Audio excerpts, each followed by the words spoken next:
lecture I ever give. Now. Yeah, and right before the break, I don't know why we do that to them. Maybe some of them want to be ear, nose, throat specialists. Anybody wants to be a specialist nurse with ears, nose, and throat? Eye. See, yeah, I don't think we can even talk them into it, Angie. Well, it isn't the most exciting, and I don't really know how to make it more exciting because, you know, this is what you need to know. So I have put in the PowerPoints what you need to know from the chapters. I didn't put all of the different names of all of the different tests and all of the different things because unless you're going to be a specialist in this area, I'm not really certain that you need to know all of that because you wouldn't be dealing with it. So I pulled all of that out. I did keep some surgeries in here because if you do work surgery, there's potential that you could see an ear surgery or an eye surgery and have to know what to do as a nurse. Again, I think one of the biggest things is making sure that you know what you're assessing for. And we're going to go through that. I did the slides the same for the ear as I did for the eye. So let's get started. Obviously your eyes are very highly specialized organs within your bodies because they do a lot. If you know anyone who does not have vision, that especially from birth, and they don't know what colors are. They don't know, like you say this is roast beef and this is a taco. They don't know the difference because if they've been blind since birth, they've had to learn all of that and teach that. Yeah, Nicholas is laughing. They don't know what Taco Tuesday is, Nicholas. All right. So if you know anyone like that, you can understand how the eyes are such a window into so many other things that you do. But when you look at how small they are and all that they can do, it is a very specialized, highly specialized organ that helps us to do the things that we do every day. Bend down and tie your shoes. If you can't see it, you have to do it by feel, all right? Or you just wear slip-on shoes, right? But there are things that affect vision. If you don't have vision, what's somebody's self-esteem like who doesn't have vision? Because they're very dependent on someone or codependent on someone. So it's very difficult to maybe have a high self-esteem, have a good quality of life. They may not feel like they have that. Also think about safety.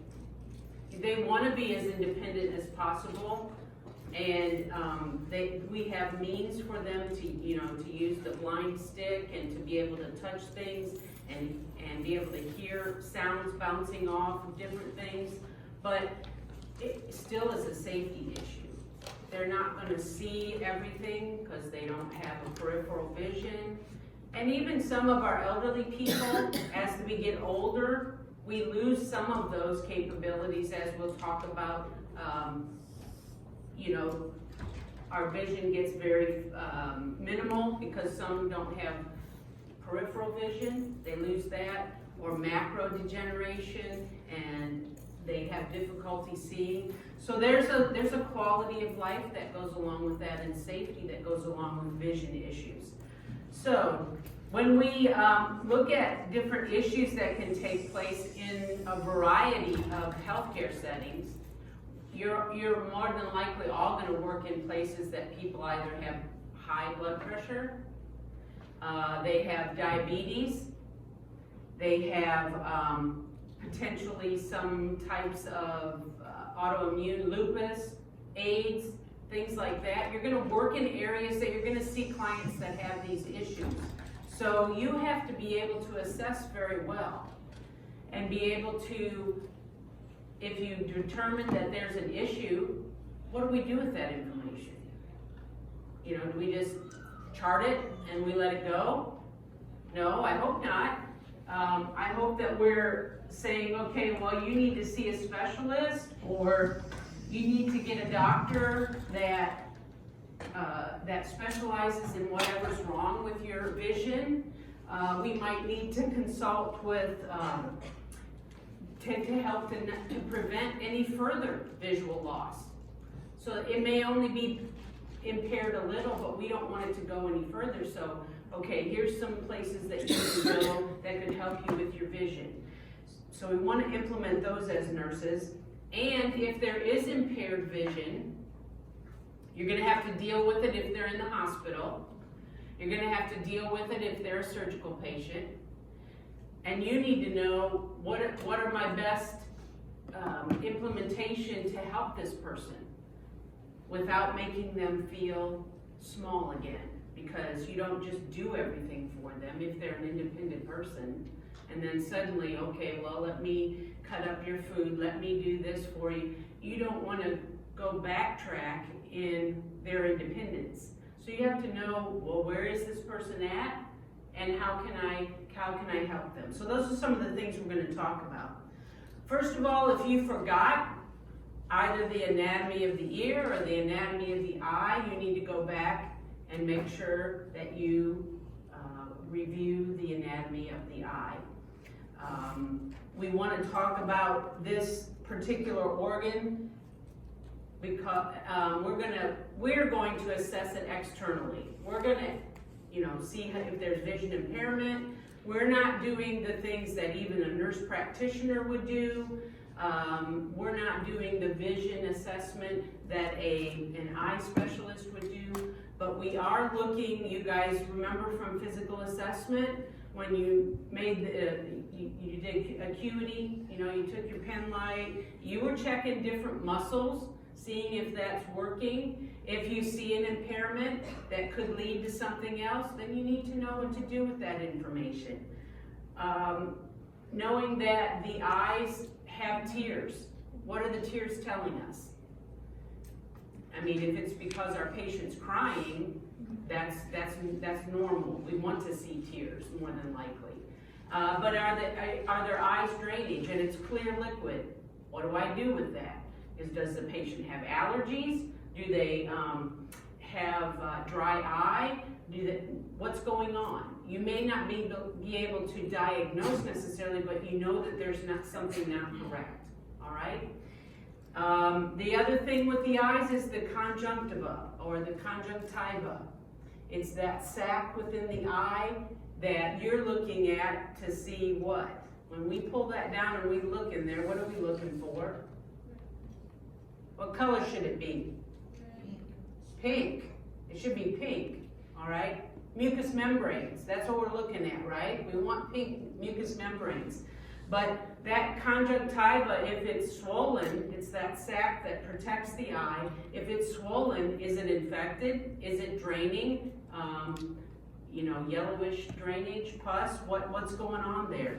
And so we want to be able to not just look for mucous membranes, but is that conjunctiva swollen, inflamed? And then we have two fluid chambers. We have the aqueous humor and the vitreous humor. Those contain the fluid in our eye, which if it's too much, it's going to cause pressure, and if it's too little, it can cause vision changes.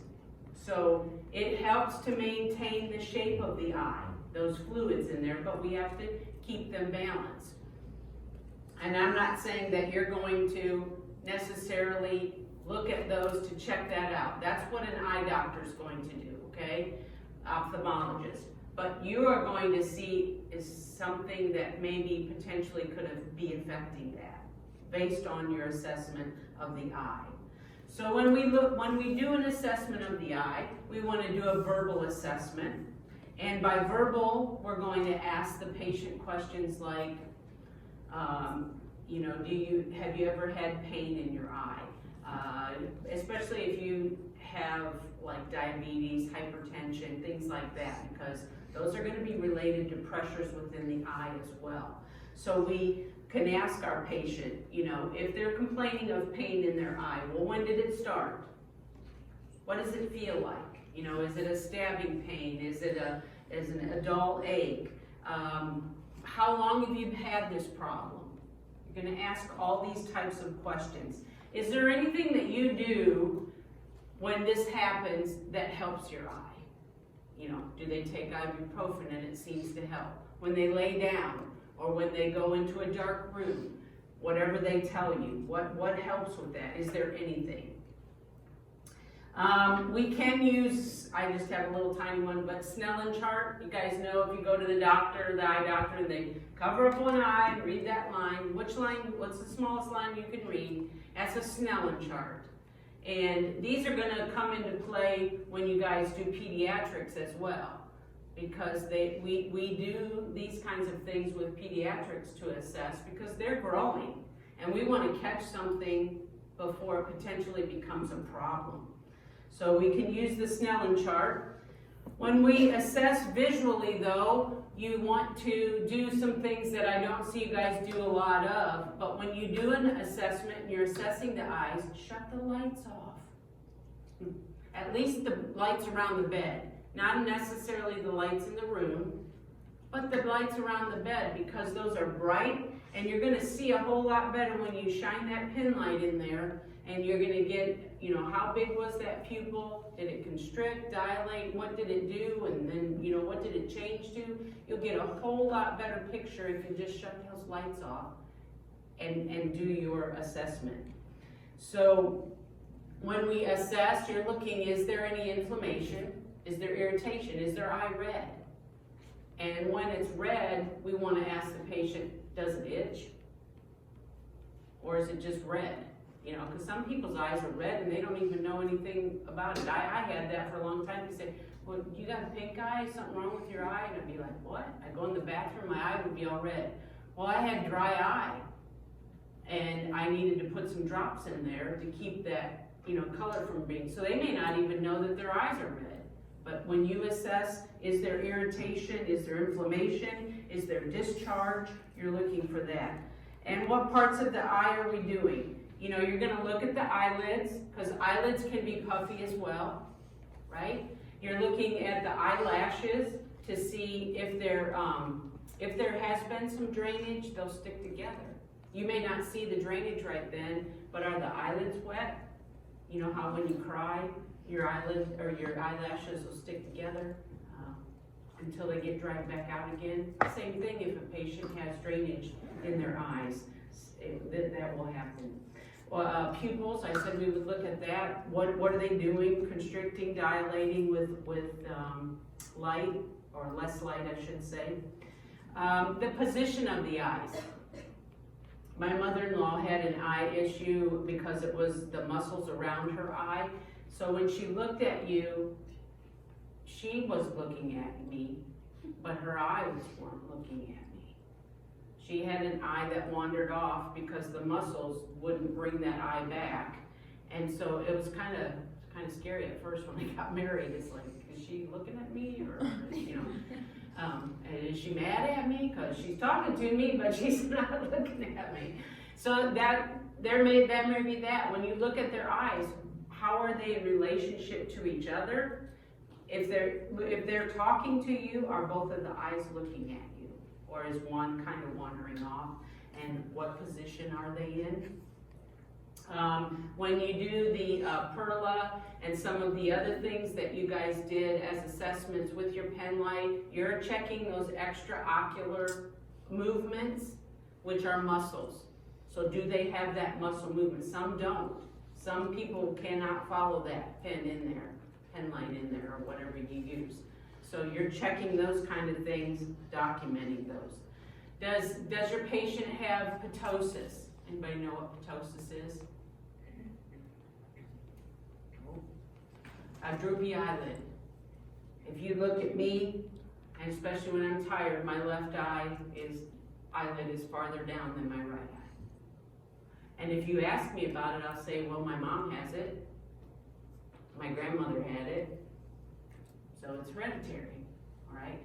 The thing is that my mom actually got it in both eyes, and her eyelids kept coming down so far that it was affecting her vision. and she had to go in and have her eyelids raised. And she had that surgery, she had her eyes corrected, she doesn't even need glasses now. So there are a lot of things out there patients can get that they don't even know about, because maybe they're not even going to their doctor regularly, an eye doctor. Nystagmus, anybody know what that is? Have you ever seen anybody with nystagmus? You might have if you don't know what it The is. light doesn't shine exactly where it's supposed to on the back of the eyeball. When you look at them though, what do you see? You're talking about astigmatism? No, nystagmus. Okay. Nystagmus, their eyes are going like this constantly. Okay, so imagine your eyes doing that. Pupils, how do you focus? It's difficult. Okay. What's that? I think so. I don't know that for sure, but she said, is it a trait with albinos? And I don't know that for sure, but do you know, Tara? I don't know. We have seen in corrections, guys or girls that are smoking K2, which is a synthetic marijuana, Okay, they will have nystagmus. there we go. Check next time. Don't smoke that. Not while you're in school, you won't be able to read your books. Oh, well, you don't read your books anyway. Oh, yeah. Okay, age is another thing that's gonna affect your assessment. I talked about it a little bit just on that first slide that we said, but, age does a lot of things with your eyes, especially if you have some comorbidities along with that, diabetes, other things, just as you age. But a lot of older people will have presbyopia, which is you can't focus. So think about that for like a female who likes to knit and do things with their eyes, or a male that likes to read a lot, read the newspaper. And as they get older, presbyopia steps in and they have difficulty focusing, so how frustrating that can be. And then you start to see some depression, and hopefully they don't go downhill, but we see some of that. We'll talk a little bit more about age here as we go on. So, you're gonna want to, as the nurse, these are some diagnostic evaluations that we can do or might see be done on our patients, but we wanna educate the patient about the purpose of these. So if our patient asks us, we know about those, any possible side effects.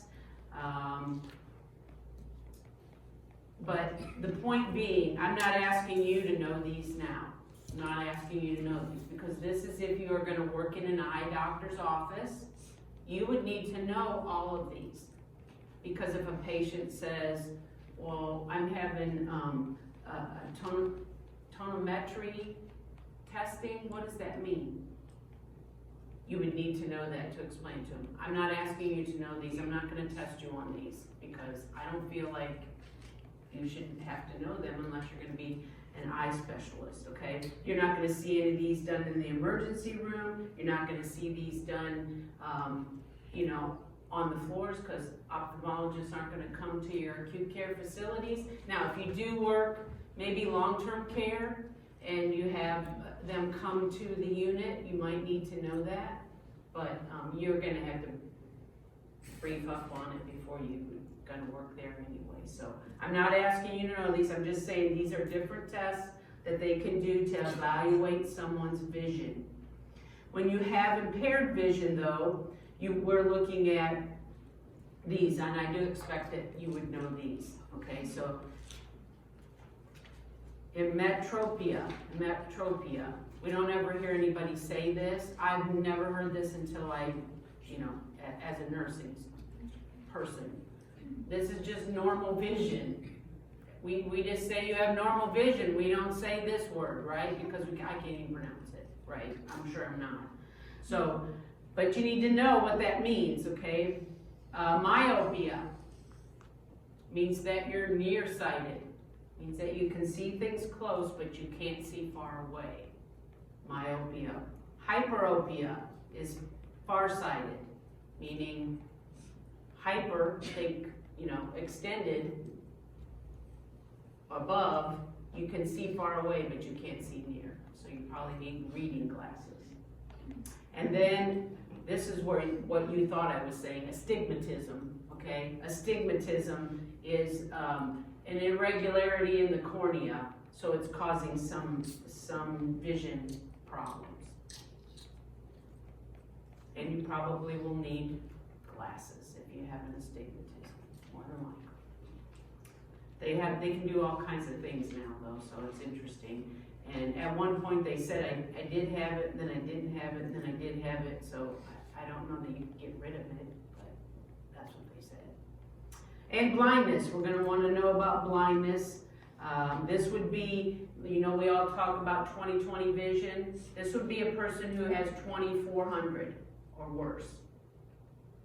So blindness, sometimes people can see a little bit. So they do all the testing and come up with that 20/20, 2400, and then they would diagnose you as being blind. All right, so what's the management of someone who has impaired vision then? What are we gonna do with this person? Obviously, if you have impaired vision, we want them obviously to get the help that they can get. But if you have someone in the hospital, that's why we ask people, do you wear glasses, do you wear contacts? In the hospital, they take them out, and what if we say, I'm gonna leave you a brochure here on what you can read on whatever diagnosis they were just diagnosed, and they don't even have their contacts or glasses with them.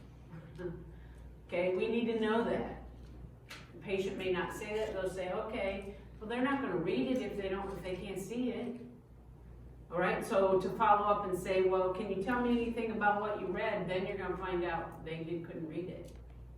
So what do we do in those cases, all right? Obviously, we want to make sure family brings in their glasses, or they have contacts or something if they need them. They don't have to wear it all the time, but we need to have them have those available. And then, what are some coping strategies?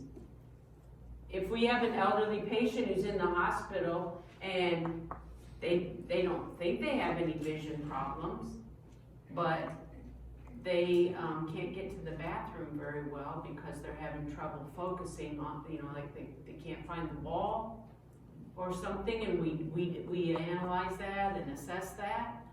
Well, then we need to help with some coping strategies for them. If a patient finds out that they're going blind, what are you gonna, I'm gonna start going through the grieving process if I'm gonna lose my vision. I pray that I don't lose my vision when I get older, because we do so many things, watch television, read, put puzzles together. If you don't have your vision, I'm gonna start to grieve. So you might have to spend some time with your patient to help them through that grieving process. What are some things that we can do? And help them to be able to, as you journey on to where you're gonna lose your vision, we gain an acceptance of that visual loss. And there are things that we can do and things I can help you with, or I can point you to give you some help. So those are some things that we can do as nurses. If they are in the hospital though, and they don't have their glasses, and they really need their glasses to even see like their tray to eat, or they have lost enough vision that they cannot really see what's on their plate, or they're blind. Some things that we can do are put the food, like the vegetables in the same place on the plate every time, and the meat at the top of the plate or the bottom of the plate, so that when you bring it in there and you say your vegetables are at 9 o'clock and your meat is at 12 o'clock, okay, and it's always the same, so that they don't feel like they're stuck out there somewhere, or they get them. But you know how when your taste is ready for something and then you eat it and it's not what you thought it was. Well, imagine if you did that every time when you can't see. I'm gonna stop eating because that just doesn't even taste good to me, okay? So we wanna do some of those things. Use the clock method. They refer to that in your book. Use the clock method, you know? And we may have to, if they're totally blind, cut their meat up. But then we say, your meat is cut up into pieces and it's at 12 o'clock, all right? And we might need to use plates that have dividers so that when they go to grab it, it doesn't go off the plate and they can't find it, okay? All right. We know that blind patients, there's Braille, they can learn Braille. I don't want to, but if I'm gonna lose my vision, that's gonna help. If I could read a book, I can learn that, I hope. Might take me a little longer because I'm older, but I can do that. Okay, so we want to be able to do that. Another thing is a service animal. You got a widow, lives by herself, wants to try to stay as independent as possible. Service animal might be a good thing to consult with. Okay, so what are some medications we can use with people who have some vision problems? And we got to know how to apply them.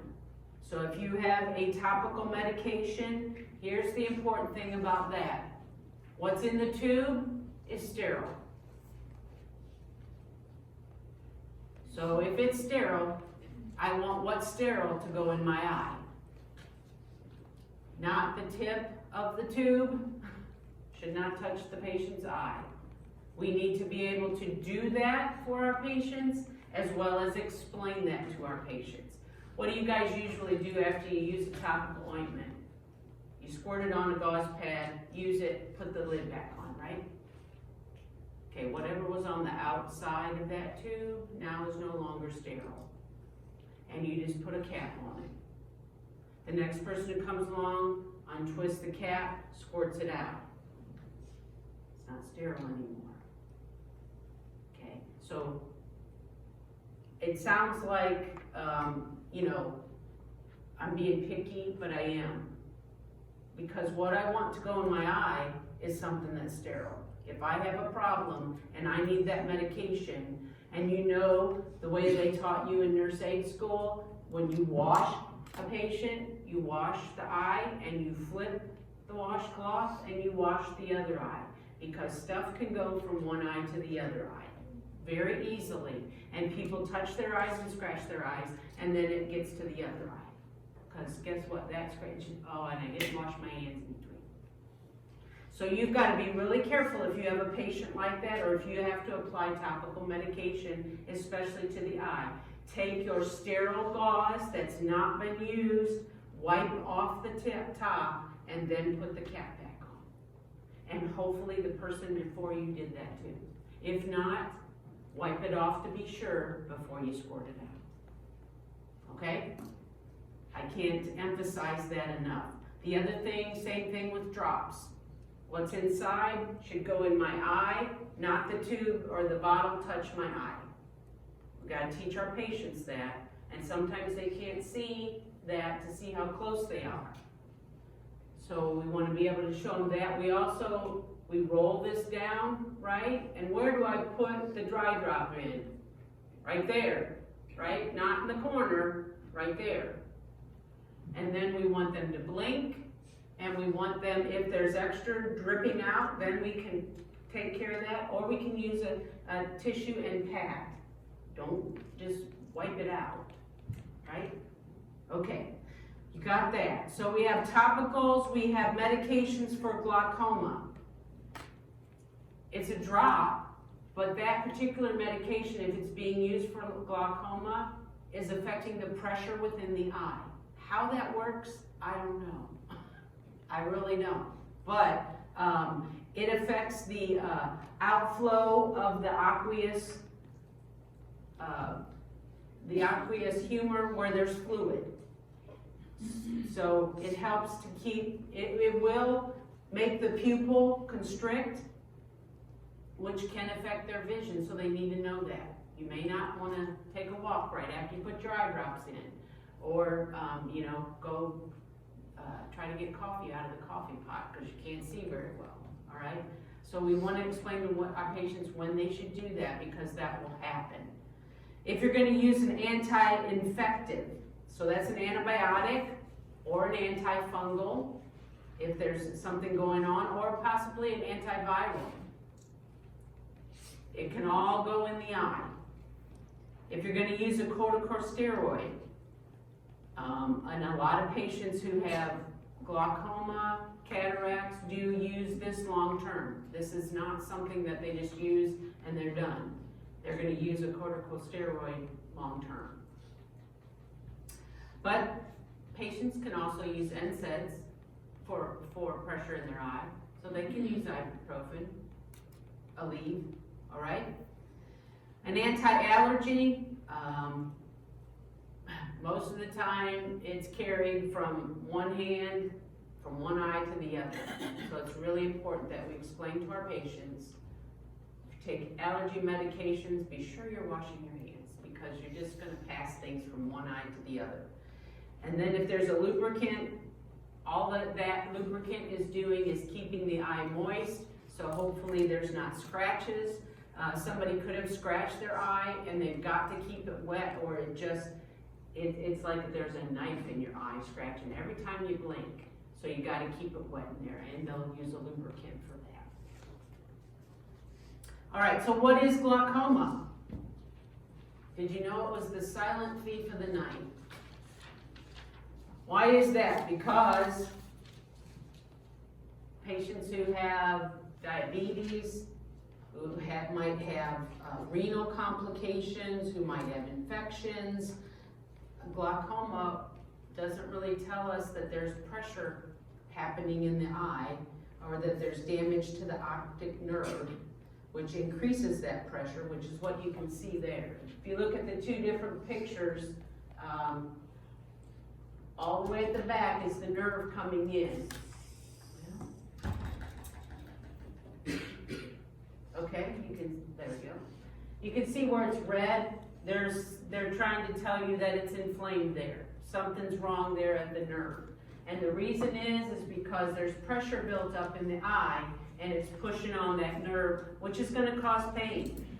But they don't always know that something's happening, and so there can be a lot more damage that takes place before patients do something about it, which is why it's called the silent thief in the night.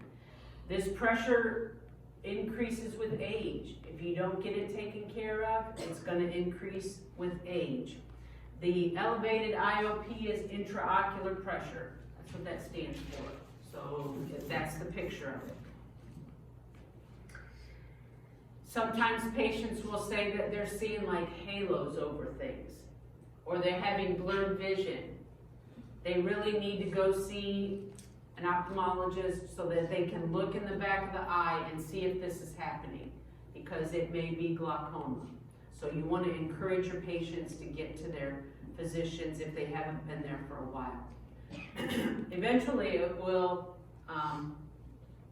they'll have vision loss, and you're not going to get it back by just taking the pressure off the eye if it's gone too far. We're going to use medications. I talked about that on the last slide, but usually you're going to use beta blockers, which, yes, that's an antihypertensive, but we're going to use a beta blocker for this glaucoma. We might use alpha-2 agonist or miotics to try to decrease the pressure. Sometimes, though, they will go in there and they can actually laser and take care of that pressure. So they'll do an eye surgery, and they might be able to have caught it in time and be able to basically reverse it at that point if they can do the laser surgery on there. So as far as nursing, though, what do we want? What do we do with a person who has glaucoma? We want to make sure that we're explaining to them that this can be a lifelong chronic condition, and they've got to go to their doctor at least once a year, if not more often, their eye doctor. And they have to control it. If they're supposed to take medication, they're going to have to take medication for the rest of their life for this. and follow the directions with the medication. If we need to educate them about the medication, we would do that.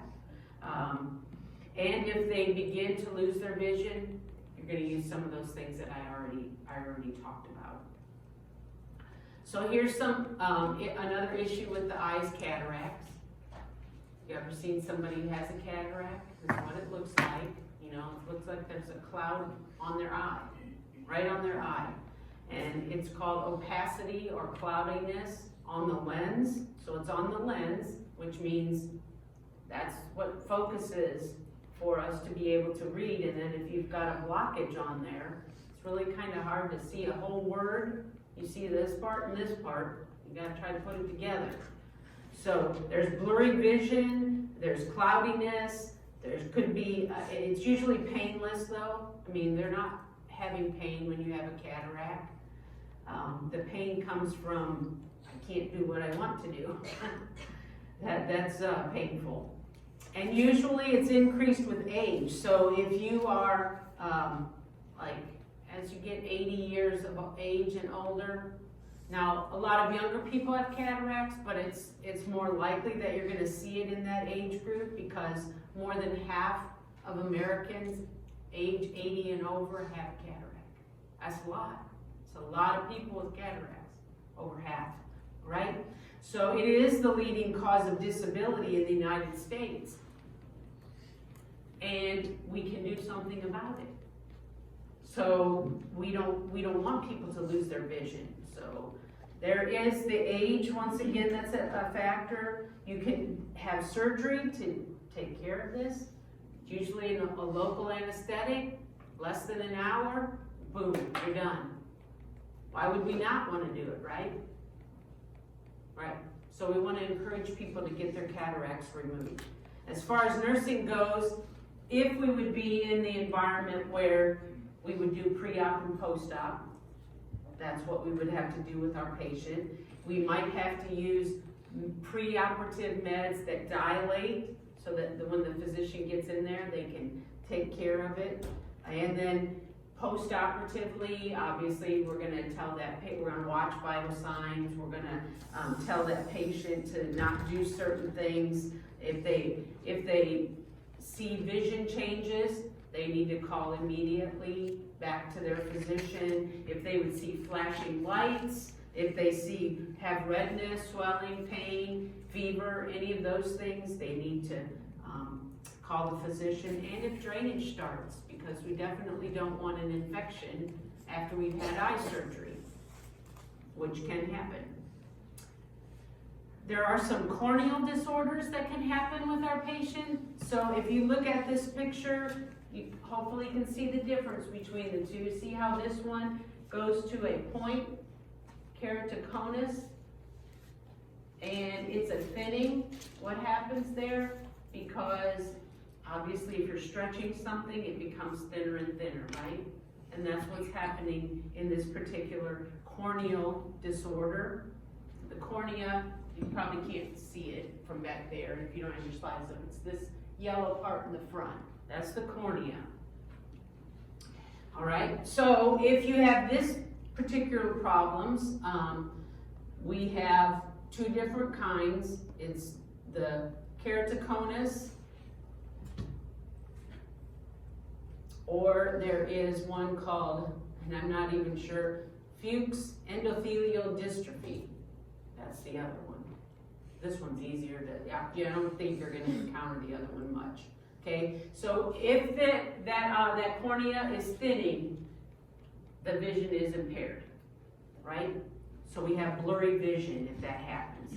They will do laser surgery to try to help with this because they'll try to remove that, or they'll try to put a graft in there, and or potentially a transplant with this particular type of disorder. And if you have problems in the cornea area, what's going to happen? Refractory has to take place in the surgery to be able to bring that back to focus. If that's the cornea, that's what they're going to try to do, because once you push that out, you've changed the focus. and they call it refracting. And what are we gonna do as nurses? Well, we're gonna support our patient. Obviously, there's pre and post-op, and we wanna make sure, for sure, that our patients do what we say, because in this case, there's gonna be stitches in the eye. So things like bending down to tie your shoes, that's a no-no, because all the pressure would go to the eye and it will pop those stitches. So we have to do a good job of telling them what they can do and what they can't do, and then when they have to come back to get those stitches removed. And they're probably gonna have some visual impairment or visual acuity issues during this time, so it's probably not a good idea to like read a novel, 1,000 pages or something during this time. Just rest, relax, All right, if they have some retinal disorders, okay, so in the retina, and this is where we start to get detachment. So you probably heard of retinal detachment. So actually what happens is that retina is along the back, and it's showing you on this one, you'll have to look at your pictures, but it's actually showing you where it detached. There's a line there. And so it just pulls itself away from the outer part of the eye. And what happens here is, if that happens, you feel like there's a shade or a curtain that comes across that eye. Now they can still see some. This is a person who potentially has a lot of floaters. I don't know if you've ever heard the doctor talk about that, or if you've seen them. As we age, we get more of them. But and it doesn't always mean we have retinal detachment. It just means we're getting older. But those things that float near, whenever you've done those tests and they show the wiggly lines and all of that, well, sometimes we have those without looking in the machine. We get those, they're called floaters. So people with retinal disorders will have a sudden onset of floaters. So it's like, well, I didn't have these yesterday. So they suddenly have them. I've had them, but I keep getting more of them. So that's not a sudden onset. You also can have an occlusion. Obviously, if something's detached, we can occlude something else off. So we can have the central retina vein is occluded, or I put that in there twice, or the branch of the retinal vein can be occluded. Okay, so if we have an occlusion in a vein, circulation is not happening, right? Because it's occluded, it's cut off. That can happen with a retinal detachment. Macular degeneration, I referred to that a little bit earlier, and 54% of all blindness in adults, older adults, is because of macular degeneration. So if you look at a picture of it in your book, it's like there's like a black dot right in the middle of everything. You can see outside, but you can't see the middle. That's macular degeneration. So how difficult is it to like watch a program, read a book, because the middle portion of your eye is covered. It's gone there. That's macular degeneration. If you have a trauma, just where something happens, somebody gets stabbed in the eye, or in an automobile accident and something, hits to the eye, and it severs the nerves, it severs those muscles, and sometimes the eyeball's just laying there on the cheekbone, and it's not detached. I mean, it is detached, it's not attached. So sometimes that can happen, not be quite as severe as that. You could just have trauma if you got chemicals in your eye, right? If you get chemicals in your eye, you gotta use that eye wash. 15 minutes, stand there and let that water flow through their eyes. And those you will find on your units. You should know where they are when you start work. So in case you ever have to use them, you know where they are, and you don't have to go ask someone before you figure out and lose time to get the chemical washed out of your patient, especially in the emergency rooms.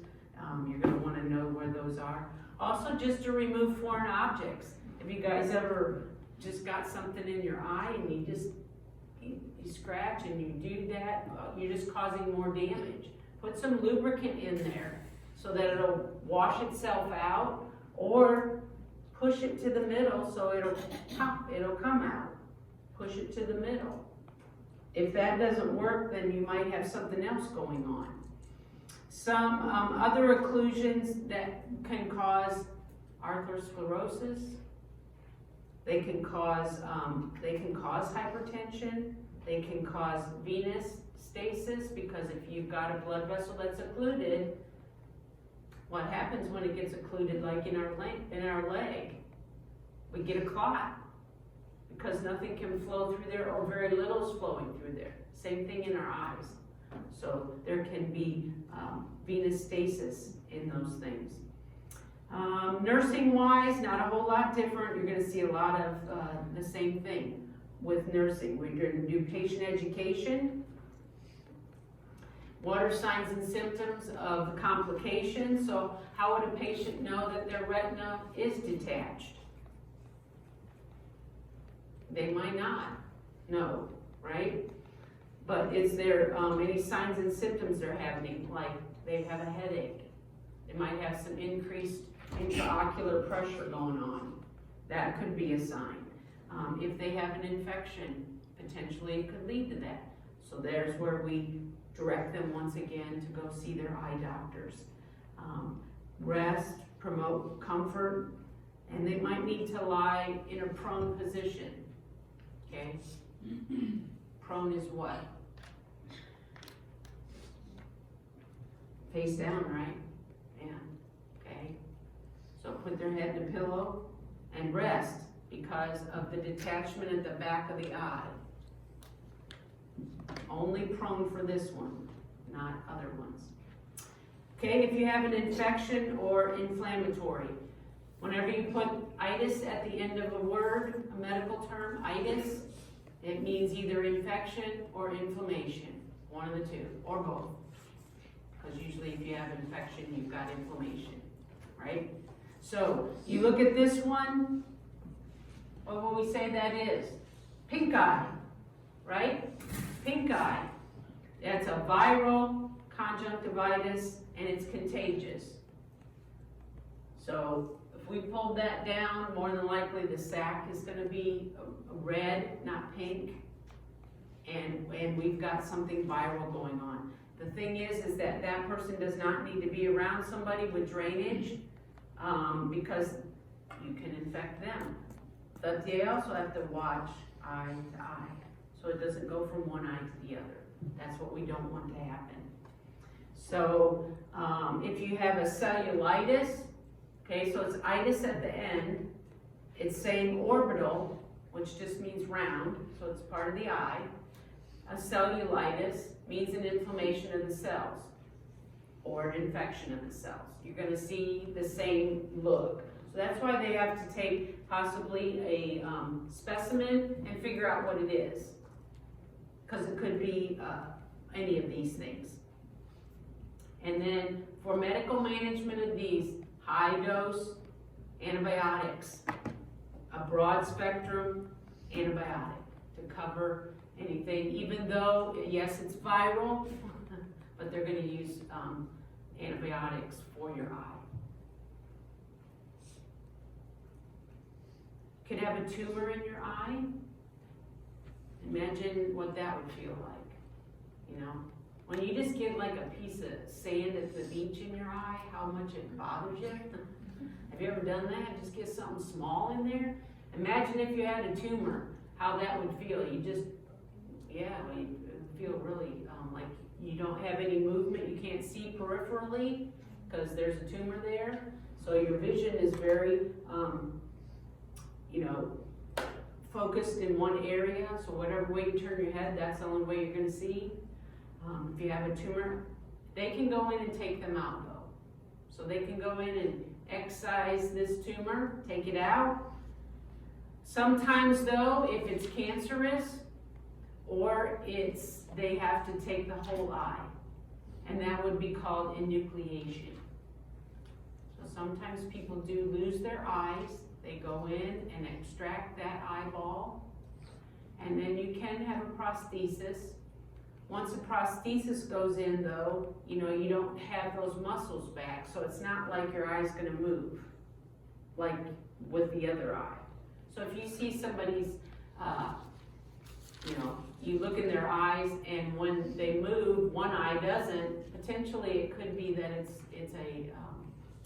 it's a prosthesis. Has anybody seen anybody with a prosthesis? Okay. Have you had to clean them? No, but she used to, when we were in school, she would like fake sneeze and pop her eye out. I bet she was fun at Halloween, right? Well, if you ever have somebody who does have a prosthesis that you're caring for in the hospital, you know, they're not gonna sleep with the eye in there. You take it out and it needs to be washed, dried, and then put back into their eye. It's kind of like dentures in the evening, you know, you take them out to sleep. This person's gonna need to take their eye out and have it washed every now and then. And then medical or surgical nursing, obviously we have to think about what are some of the psychological ramifications of having a glass eye or an implant. You know, people might know that I have one. They really do a good job now. If you look at it though, they look so real. It's just that they're not going to move. All right, but they're gonna look pretty much exactly like their other eye. The pupils aren't gonna constrict or dilate.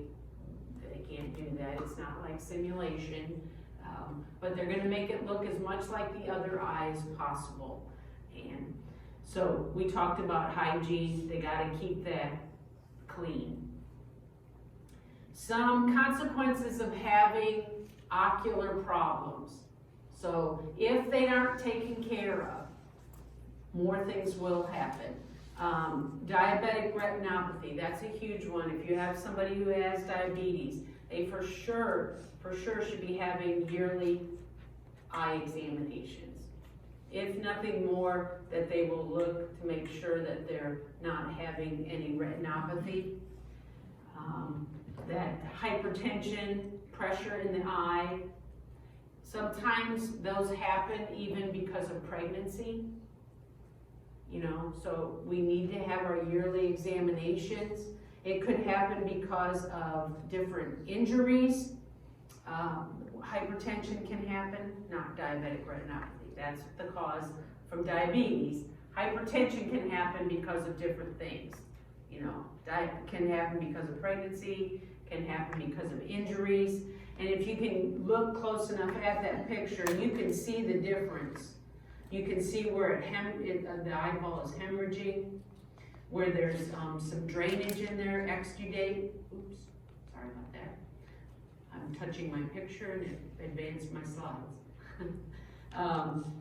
So there's some other things there. You can see the optic disc at the back, and those things can happen as far as consequences of you don't take care of your hypertension. These things can happen in your eyes. You gotta prescribe to the appropriate, you know, medication management that's gonna help with whatever you're having. And it might be that your patient has to take several meds at one time. That doesn't mean that it's I have to take all these medications, it must be really bad. Well, if it's due to hypertension, let's try to take care of the hypertension. But just because you would have several medications doesn't mean it's more worse or less worse than something else. It's just that you might have to take several medications to actually treat the problem. All right, so hearing is next. We've been here for an hour. Take a break, okay? And we'll finish up. We'll do the same thing with the hearing. We'll talk about the anatomy and assessment and then what's wrong, what can go wrong with the hearing. All right, so take a break.